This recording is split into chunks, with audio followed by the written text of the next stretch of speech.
भोपाल में पीएम मोदी ने global investor summit का शुभारंभ किया। समिट में अदानी, बिरला समेत 300 से ज्यादा बड़े उद्योगपति शामिल हुए, जहां सीएम मोहन ने पीएम मोदी का स्वागत करते हुए संबोधित किया। उन्होंने कहा कि निवेश के महाकुंभ अवसर पर सभी निवेशकों, उद्योगपतियों का अभिनंदन करता हूं। पीएम मोदी की उपस्थिति में आज मध्य प्रदेश साक्षी बनने जा रहा है। 2047 तक विकसित भारत बनना है। भोपाल की ग्लोबल पहचान बन रही है। प्रदेश में पर्याप्त बिजली, पानी, जमीन, कुशल लोग हैं।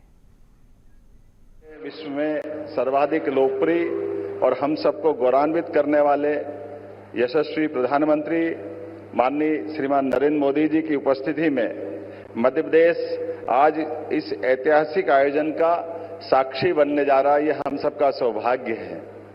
इसका महत्व और इस नाते से भी बढ़ जाता है, ये यशस्वी प्रधानमंत्री की उपस्थिति आज भोपाल में एक नया रिकॉर्ड भी बना रही है। आमतौर पर भोपाल शब्द को जैसे ही ग्लोबल या गूगल पे हम सर्च करें तो तुरंत भोपाल करते ही भोपाल गैस त्रासदी के माध्यम से एक अपनी अतीत की एक काली छाया को लेके हमेशा से अपने आप में यह कष्ट महसूस करता था। लेकिन आज माननीय यशस्वी प्रधानमंत्री की मौजूदगी के बाद अब भोपाल हमारी ग्लोबल रूप से एक अलग पहचान बनाने जा रहा है। मेरी अपनी ओर से बहुत बहुत बधाई, बहुत शुभकामना।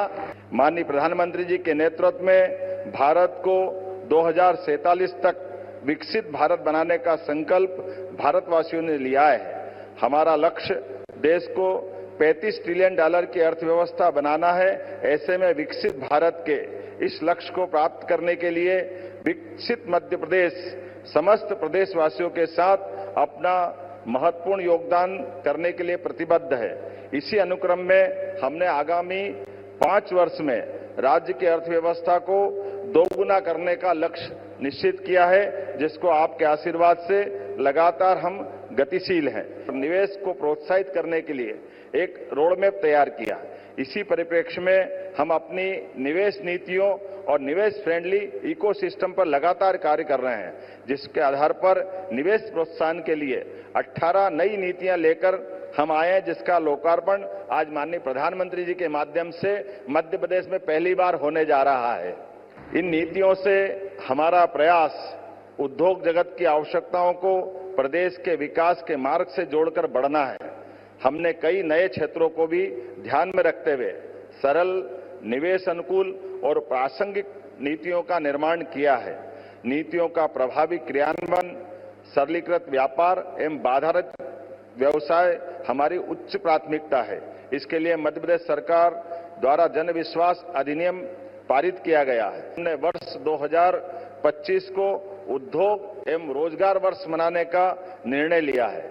उद्योग एवं रोजगार को बढ़ावा देने के लिए ग्लोबल इन्वेस्टर समिट के बाद हम अलग अलग 6 विभागों में शहरी विकास विभाग, पर्यटन विभाग, खनिज, नवकरणीय ऊर्जा, सूचना प्रौद्योगिकी एवं एमएसएमई के अलग अलग प्रकार के समिट करने के भी योजना पे काम कर रहे हैं। किसी भी प्रदेश के औद्योगिक विकास के लिए 4 मूलभूत आवश्यकता होती है: भूमि, जल, बिजली और कुशल कार्यबल। बाबा महाकाल की कृपा से मध्य प्रदेश में सरप्लस बिजली है, भरपूर पानी है, विशाल लैंड बैंक है, कुशल मानव संसाधन है एवं यहाँ की कानून व्यवस्था भी अनुकूल है। आने वाले समय में हमारे semiconductor park, Naveen IT park इत्यादि के माध्यम से हमारे यहाँ पर न केवल आकर्षक रोजगार बल्कि निवेश की भी बड़ी संभावनाओं के आधार पर आपके आशीर्वाद के साथ सरकार के कदम से कदम मिला के भारत सरकार के साथ चलने के लिए मध्य प्रदेश सरकार तत्पर है। प्रदेश में पर्यटन की भी अपार संभावना है। यहाँ बाबा महाकालेश्वर, ओंकारेश्वर न केवल ज्योतिर्लिंग धार्मिक पर्यटन को बढ़ावा दे रहे हैं, बल्कि इससे जुड़े हुए ओरछा, दतिया, भोजपुर, भीमबेटका सहित ही हमारा वन्य जीव का भी इकोसिस्टम लगातार लोगों को पर्यटन में आकर्षित कर रहा है। उद्योगपति हो या छोटा व्यापारी, किसान हो या युवा, महिला हो या गरीब, सभी के लिए आदरणीय प्रधानमंत्री जी का विकास आधारित दृष्टिकोण समृद्धि के नए रास्ते खोल रहा है। मध्य प्रदेश सरकार ने गरीब, युवा, अन्नदाता एवं महिलाओं को केंद्र में रखते हुए 4 मिशन आरंभ किए हैं। इनके अंतर्गत नीतियों के प्रभावी क्रियान्वयन के लिए विभिन्न विभागों के मध्य समन्वय स्थापित करते हुए आउटकम केंद्रित लक्ष्यों पर भी कार्य किया जा रहा है।